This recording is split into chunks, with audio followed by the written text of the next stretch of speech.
Boa noite, meus amigos. Que alegria podermos estar aqui nesse espaço cedido carinhosamente pelo SEMA para uma noite de estudos acerca das questões que envolvem as dependências e seus desdobramentos à luz da doutrina espírita. Meu nome é Beth, para quem não me conhece, sou trabalhadora do Grupo Pablo, trabalho esse desenvolvido no SEMA e que acolhe portadores de dependências e seus familiares. Lembramos que estamos com o nosso chat aberto para as saudações, os comentários, as dúvidas e contamos com a participação ativa de todos para o enriquecimento do nosso estudo dessa noite. E para iniciar, como em todos os estudos, vamos fazer uma leitura de um trecho do Evangelho segundo o Espiritismo. Escolhemos para abrir os nossos estudos o capítulo 11 do Evangelho segundo o Espiritismo, Amai ao próximo como a si mesmo, Lei de Amor, item 9. O amor é de essência divina. Desde o mais elevado até o mais humilde, todos vós possuís, no fundo do coração, a centelha desse fogo sagrado. É um fato que tendes podido constatar muitas vezes. O homem mais abjeto, o mais vil, o mais criminoso, tem por um ser ou por um objeto qualquer uma afeição viva e ardente, à prova de todas as vicissitudes, atingindo frequentemente alturas sublimes. Não acrediteis na esterilidade e no endurecimento do coração humano, que cederá, mesmo de mau grado, ao verdadeiro amor. Este é um imã a que ele não poderá resistir, e o seu contato vivifica e fecunda os germes dessa virtude, que estão latentes em vossos corações.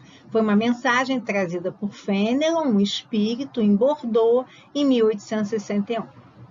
E agora, então, vamos iniciar realmente os nossos estudos, fazendo a nossa prece inicial, elevando os nossos pensamentos, os nossos corações a Jesus, nosso amigo, nosso mestre, o médico das nossas almas, a Pablo, mentor dos nossos estudos, e a doce querida irmã Maria Angélica, que nos acolhe com tanto amor na sua casa.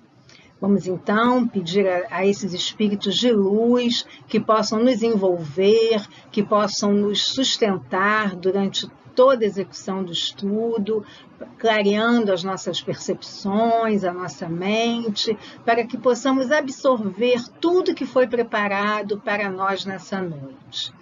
Que nessa comunhão de afeto, de amor, que estamos todos irmanados, possamos, da nossa parte, iniciar os nossos trabalhos. Graças a Deus.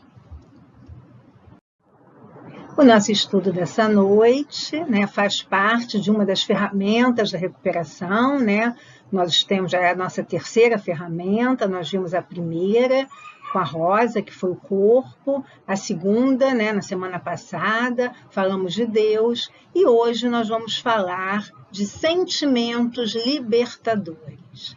Então, já pelo Evangelho, a gente já deu para sentir que nessa noite nós vamos falar de amor. Mas será que nós já sabemos amar? É uma reflexão que a gente precisa saber. Como é que se processa verdadeiramente esse sentimento tão sublime nas dependências? Será que é fácil para o dependente amar? Então, são essas reflexões que nós faremos essa noite. E contamos aí com vocês também participando pelo chat. Jesus nos ensinou como primeiro mandamento: amar a Deus sobre todas as coisas e ao próximo como a si mesmo. Fazer ao próximo o que gostaríamos que nos fizessem. Vamos refletir sobre esse ensinamento de Jesus.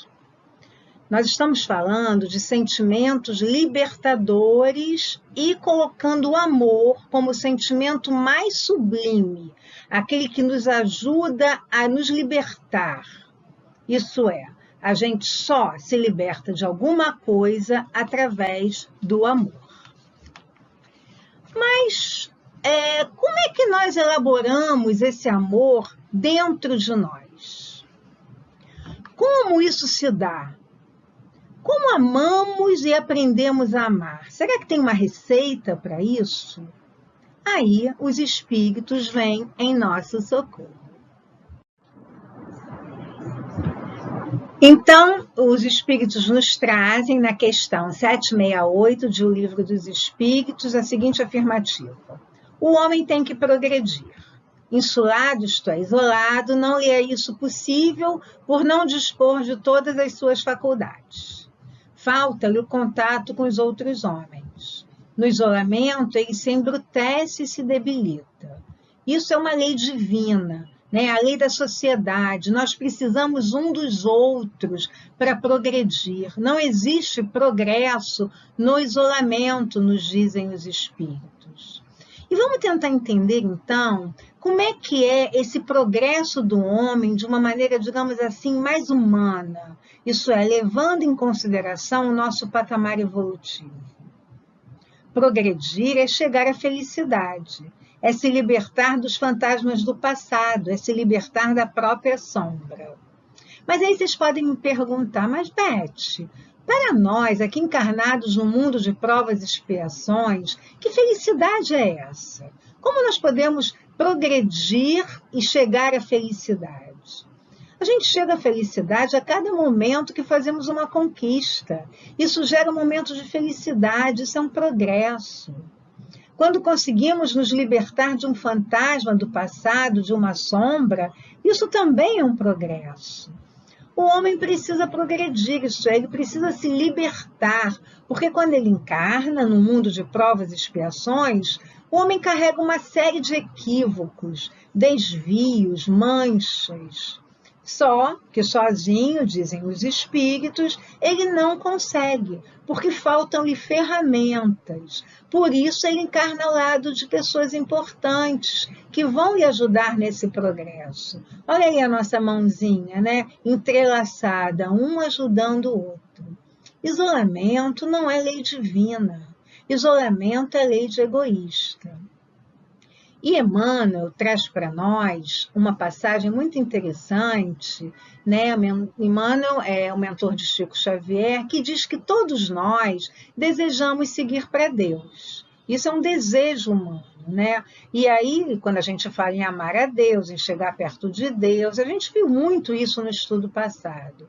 Mas, como bem disse a Jussara, é preciso entender onde nós estamos inseridos, para que a gente possa realmente ter esse entendimento de Deus.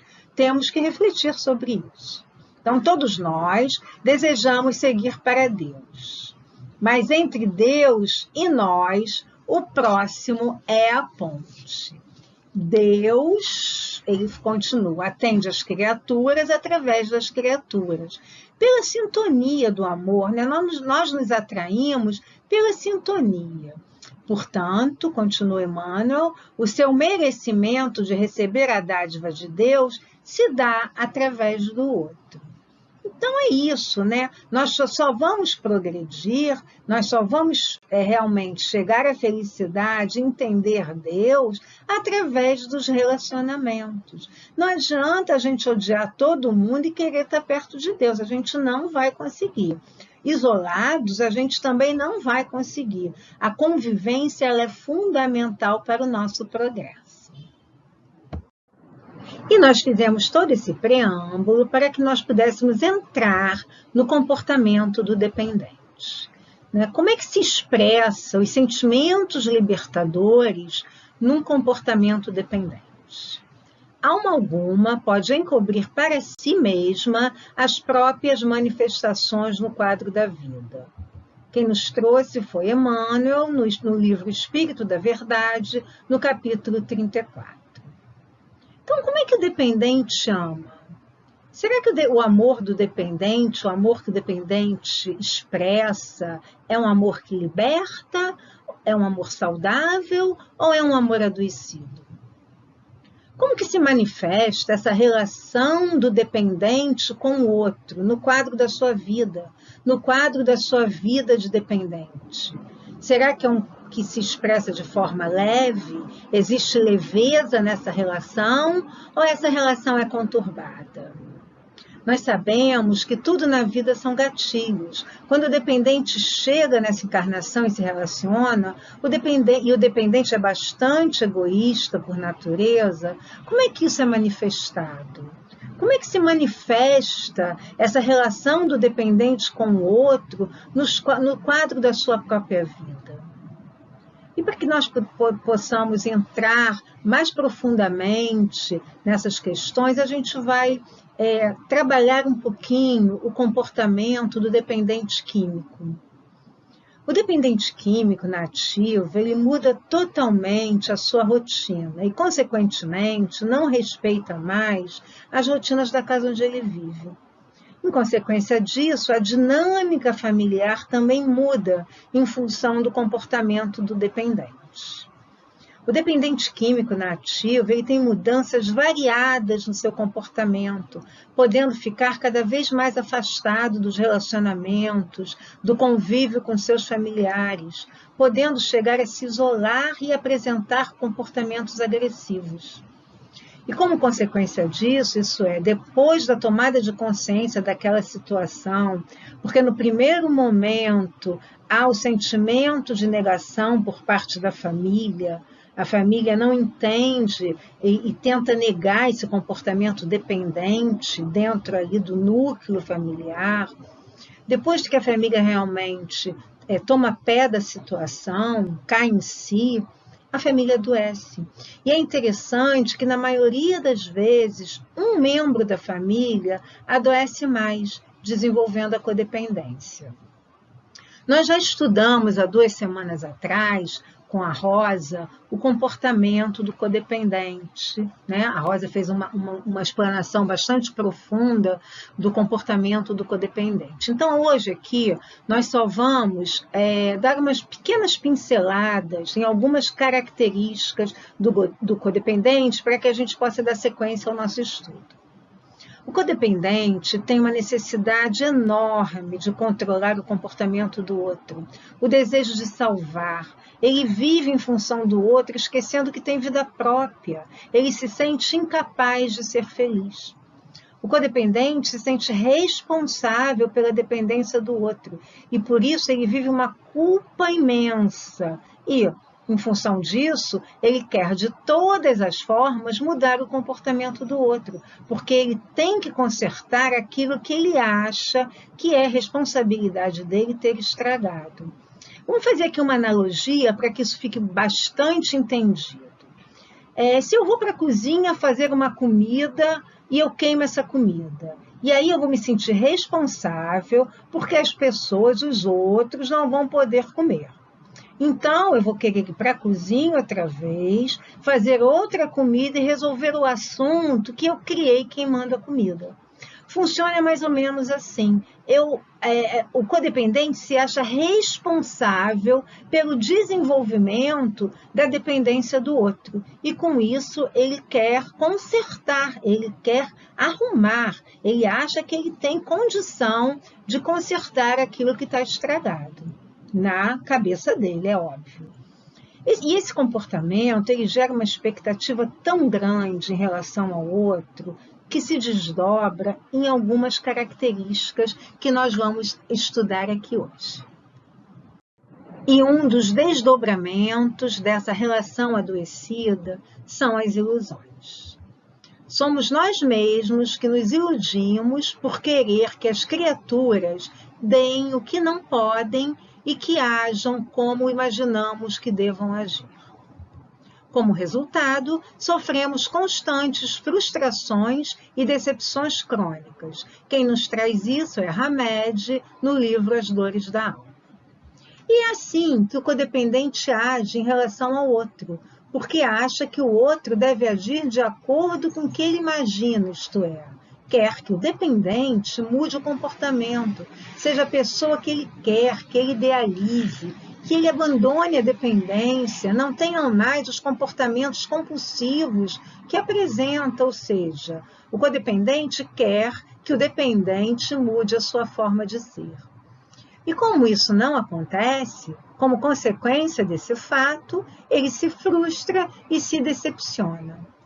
Por outro lado, a forma do dependente manipular o seu familiar ou a pessoa com quem ele se relaciona, o que o dependente quer, na verdade, é que o outro fique submisso a ele, fique completamente de acordo com o que ele quer, que o outro faça as suas vontades, que o outro nem ouse tentar lhe dar limites, apenas o atenda de todas as formas. Então, essa relação não é uma relação saudável, né? Nós estamos vendo aqui. É uma relação de manipulação, controle, e que azeda qualquer tipo de relacionamento. E para ilustrar aqui, né, e tudo isso que a gente está falando, nós vamos trazer um caso, né? Um caso que chegou até nós, de uma mãe que desenvolveu a codependência em função da dependência química do filho dela.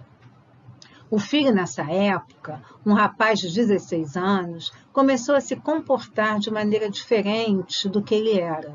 Começou a se isolar, a não participar mais das atividades daquele núcleo familiar, mudou a sua rotina, não frequentava mais a escola assiduamente, as suas notas começaram a baixar, ele chegava em casa muitas vezes muito tarde, e ela começou a observar que ele estava andando com umas companhias que não eram aquelas que ele estava habituado a conviver.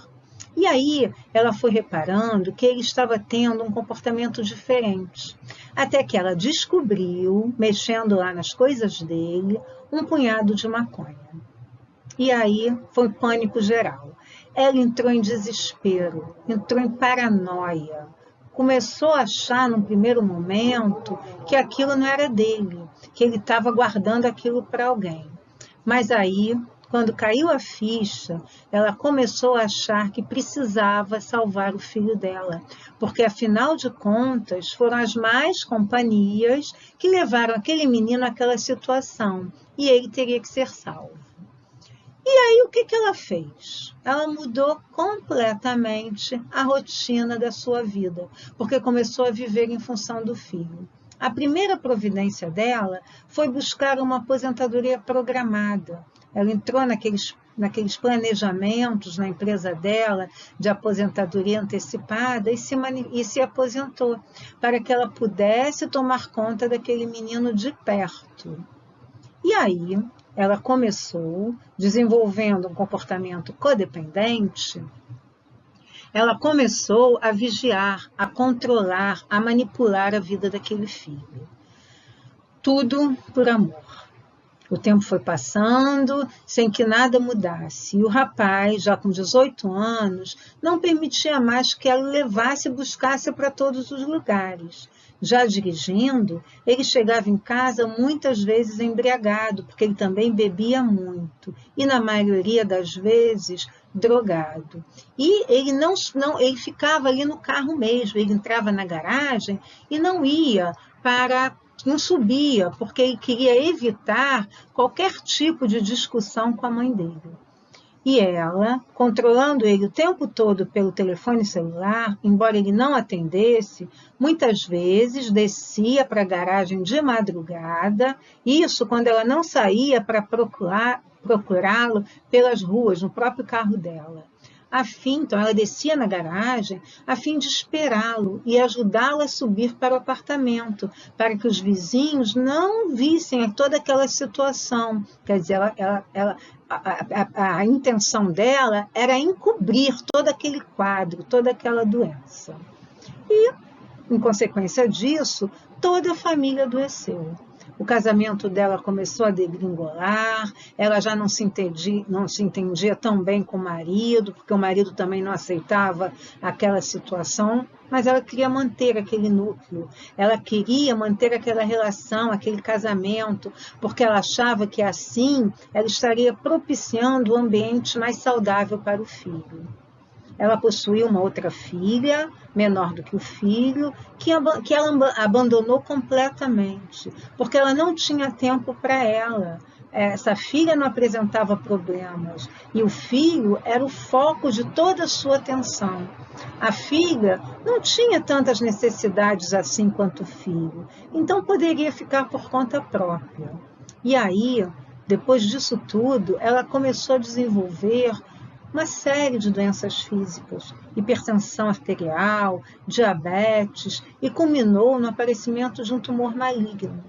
Foi aí, quando ela se deparou, se descobriu com câncer, é que ela caiu em si.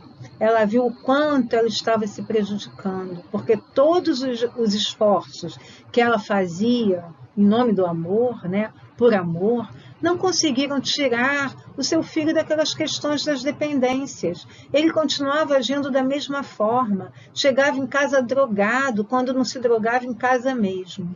E foi aí que ela percebeu que não tinha todo esse controle e que estava realmente adoecida.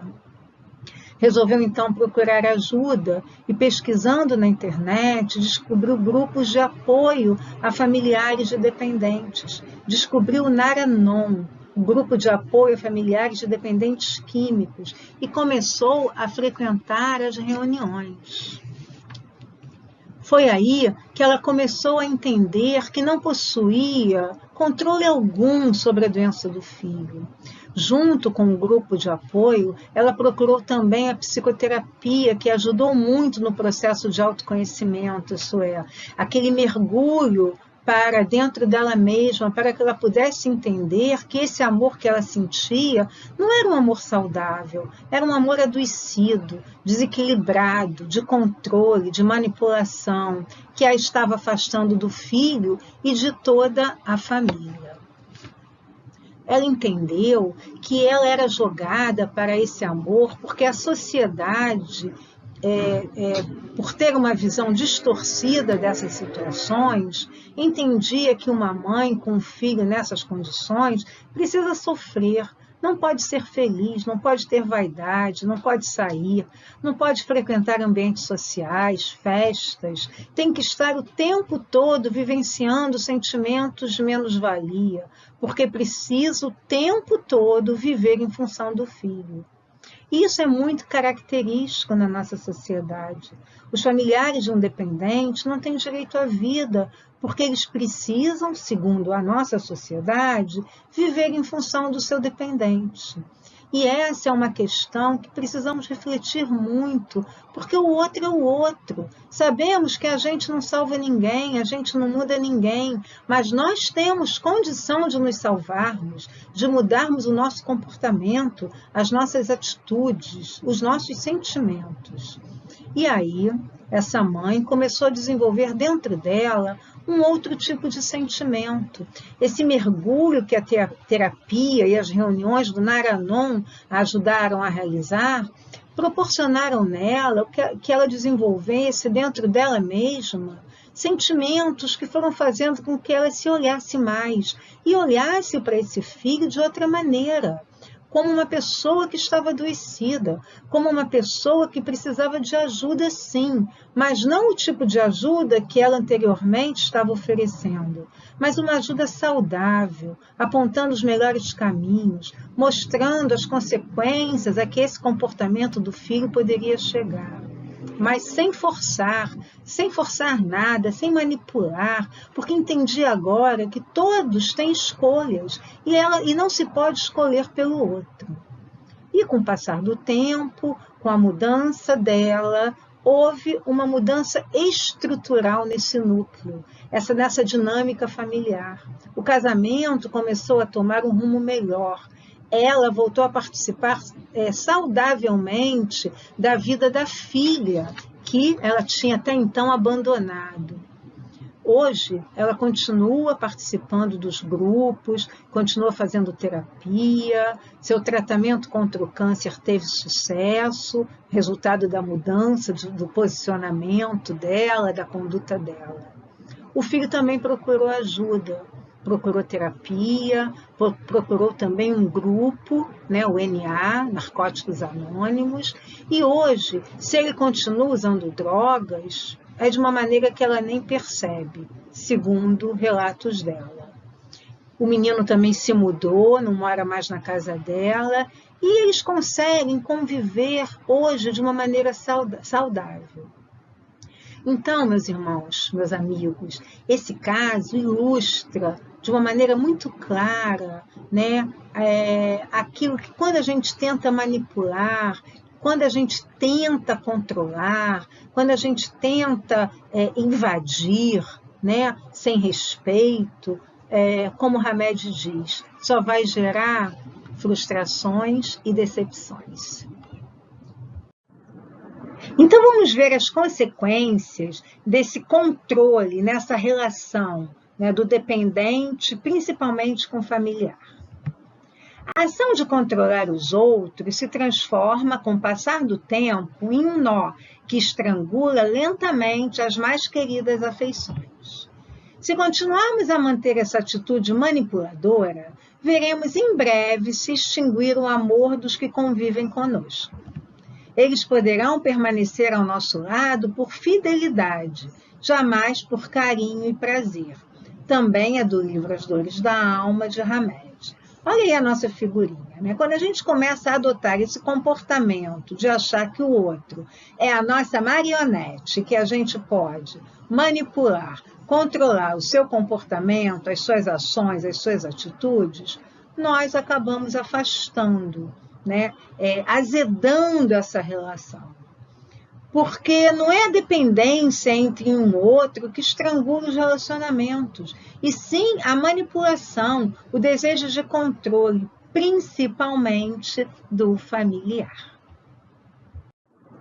E esse comportamento manipulador, controlador, faz com que se desenvolva cada vez mais em nós o egoísmo, que muitas vezes vai dar vazão à nossa arrogância.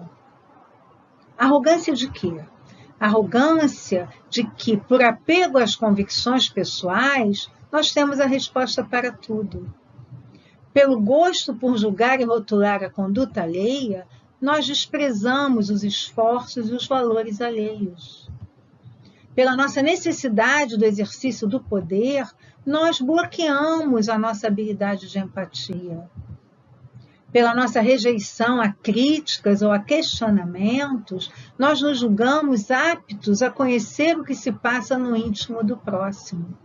E pela negação de sentimentos, nós queremos muitas vezes ir além dos nossos próprios limites. Então, é preciso refletir muito sobre isso, porque muitas vezes, né, quando estamos embarcados nesses sentimentos de controle, de manipulação, nós estamos adoecidos e nós estamos desenvolvendo mais em nós o egoísmo.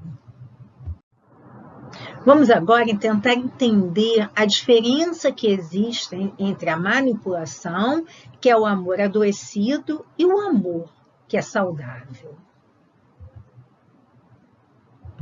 Fazemos isso porque só estamos tentando ajudar. É tudo por amor. Queremos controlar, queremos manipular, mas é tudo porque amamos demais. Forçamos eventos, escrevemos roteiros, pois nosso dever é salvar as almas, não percebendo que só podemos salvar a nós próprios.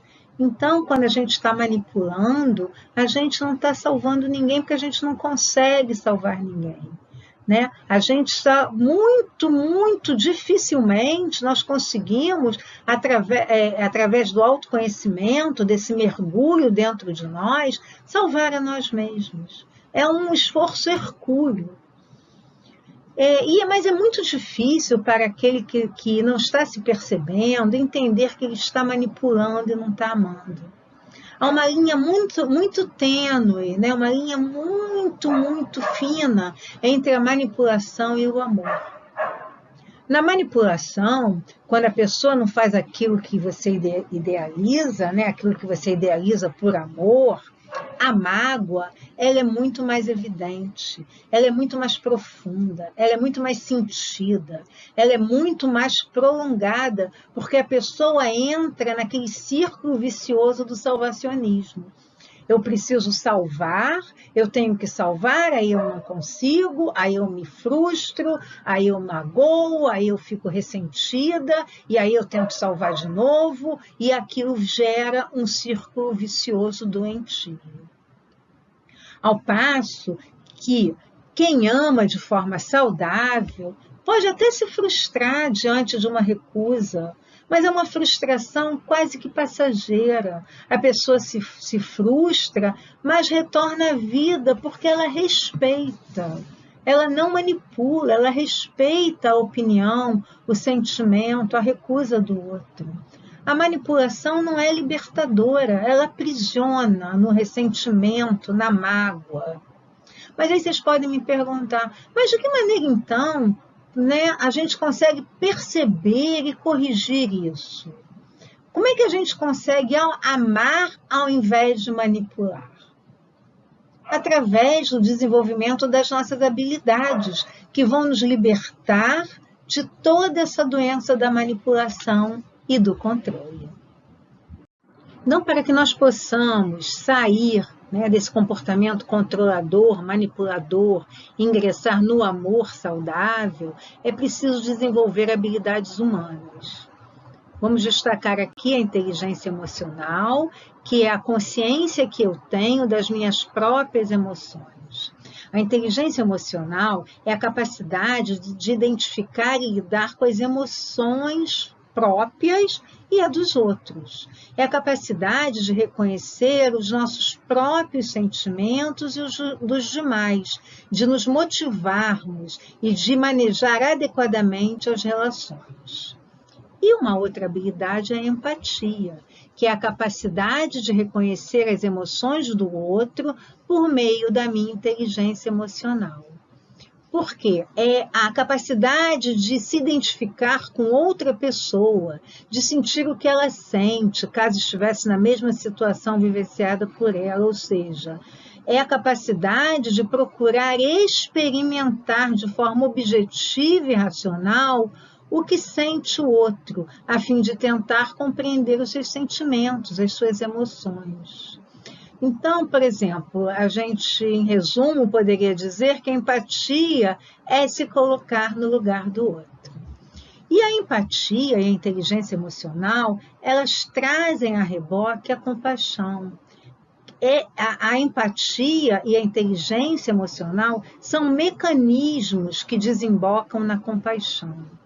Nós temos condições de amar ao próximo como a nós mesmos, e isso se expressa através da compaixão. Então, a compaixão é o verdadeiro sentimento libertador. Ter compaixão é possuir um entendimento maior das fragilidades humanas. Só podemos expressar uma autêntica compaixão se utilizarmos uma atmosfera de aceitação e respeito pelas dificuldades alheias. Está no livro Os Prazeres da Alma, de Hamed. Então, na compaixão, dá para nós entendermos aquele amor que frustra, aquele amor que entristece, aquele amor que muitas vezes nos deixa magoadinhos. Mas esse sentimento passa porque ele é humano. A gente pode até sentir raiva em determinados momentos, mas essa raiva é imediatamente diluída pela compaixão que liberta. Então, ter compaixão é exatamente esse entendimento das dificuldades humanas, né? Todos somos frágeis, todos temos dificuldades, todos temos fragilidades. E a gente só expressa essa compaixão, esse amor, né? Amar ao próximo como a si mesmo, se nós aceitarmos e respeitarmos as dificuldades dos outros, né? Porque se nós queremos que respeitem as nossas, é necessário nós respeitarmos a do outro, sem controle, sem manipulação, respeitando.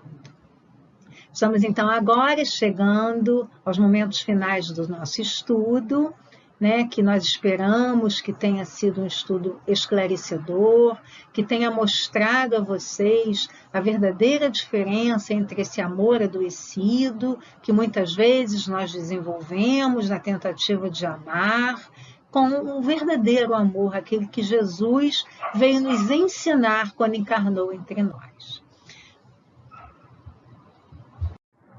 Vamos então agora passar para as nossas frases finais, né? Essas frases resumem tudo aquilo que foi trazido hoje, todo o estudo que foi elaborado para essa noite. E esperamos que elas possam bater fundo em cada coração que está nos assistindo nesse momento, para que nós possamos entender, né, como se processa o desenvolvimento do amor, né, em detrimento daquele amor adoecido, daquele amor que controla, daquele amor que quer manipular, daquele amor que acha que está salvando.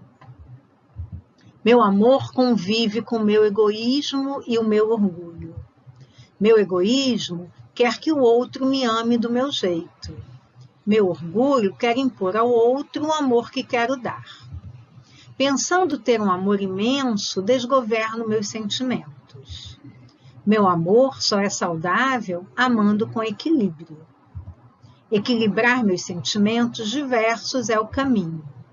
Na autonomia emocional, consigo respeitar a liberdade do outro. Trabalhando o amor em mim, posso amar o outro saudavelmente. Grupo Pablo. Então, nós só temos a agradecer, né? Agradecer por esse estudo, né? Que trouxe para nós tantos esclarecimentos, nos mostrando o que é verdadeiramente amar. Né? É libertar, amar é libertar. Sair daquele estereótipo, daquele amor que quer controlar, que quer manipular. Esse amor é adoecido, conforme nós vimos aqui hoje. Então, que nós possamos, através desse estudo, de tudo isso que nós pudemos refletir esta noite, nós possamos desenvolver em nós o verdadeiro amor. Né? Através da compaixão, através da empatia, da inteligência emocional, da caridade e para que nós possamos realmente amar o próximo como a nós mesmos.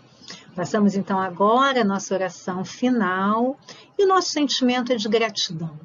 De gratidão a essa equipe de espíritos amorosos que estão sempre presentes, nos intuindo, nos inspirando, nos ajudando na elaboração do estudo. Pedimos muito para que esses espíritos continuem ao nosso lado, zelando pelo nosso equilíbrio, nos ajudando a entender melhor o amor que liberta, o amor saudável. Agradecemos muito a Maria Angélica, essa doce irmã que nos acolhe nessa sua casa de amor, a Pablo, que é o mentor do nosso trabalho, pela inspiração, pelo suporte que nos dá na elaboração de todos esses estudos. E dessa maneira, agradecendo muito a Jesus, pedimos permissão para o encerramento do nosso estudo dessa noite. Graças a Deus.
Música